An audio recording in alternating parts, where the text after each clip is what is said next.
Un jalon de taille dans la coopération avec le Sénégal, le vice-président de la Sierra Leone, Mohamed Julde Diallo, en séance de travail avec le Premier ministre Ousmane Sonko pour consolider les acquis d'une coopération multiforme.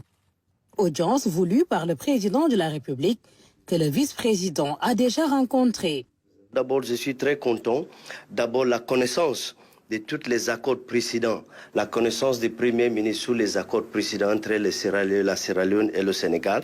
Et je suis aussi très satisfait de ces idées parce qu'on a abordé plusieurs sujets. On a abordé le sujet des échanges des expériences, des partages des expériences et aussi des nouvelles perspectives, surtout dans la question de souveraineté alimentaire, souveraineté énergétique et aussi les possibilités de créer un hub minéralier. Bon, surtout, je suis très content, très ravi de voir la connaissance qu'il y a sur ces dossiers-là. C'est que la séance de travail a permis de revisiter le passé et de passer en revue les différents accords. Le potentiel est énorme. Vous savez qu'avec la République sœur de Sierra Leone, le Sénégal entretient des relations très profondes, des accords de coopération depuis le premier accord, celui de 1971 sur la coopération culturelle, le second accord de 1978 sur la coopération dans le domaine du trafic aérien et le dernier accord de 2008 qui a instauré la commission mixte paritaire qui malheureusement ne s'est pas régulièrement réunie.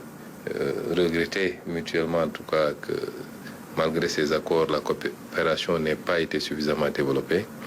Et vous savez très bien que nous avons une conception à la fois souverainiste et panafricaniste de ce que doit être notre politique.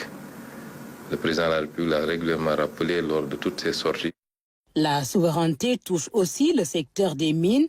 La Sierra Leone est un pays réputé dans la production de minerais, dont le fer. Et ce fer est exploité et exporté pour être transformé hors de Sierra Leone.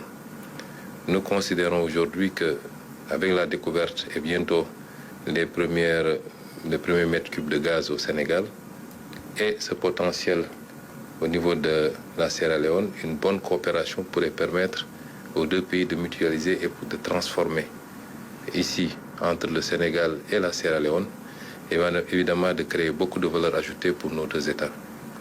Ce n'est pas des choses extrêmement compliquées, il faut de la volonté politique et nous constatons que de part et d'autre, en tout cas aussi bien du côté du président Madabio que du président Bassirou Diomaye Faye, cette volonté existe. Une autre volonté, réactiver la commission mixte pour passer en revue les accords. Et le souhait, monsieur le vice-président, c'est qu'on puisse la tenir courant cette année même, 2024. Tout à fait. Ce sera à Freetown ou à Dakar. Et ça nous permettra de les réactualiser, mais surtout de pouvoir impulser cette nouvelle dynamique que nous souhaitons avec la Sierra Leone. La sécurité, la recherche scientifique, la formation sont également dans le portefeuille à exploiter. Le Sénégal et la Sierra Leone s'ouvrent donc des perspectives prometteuses.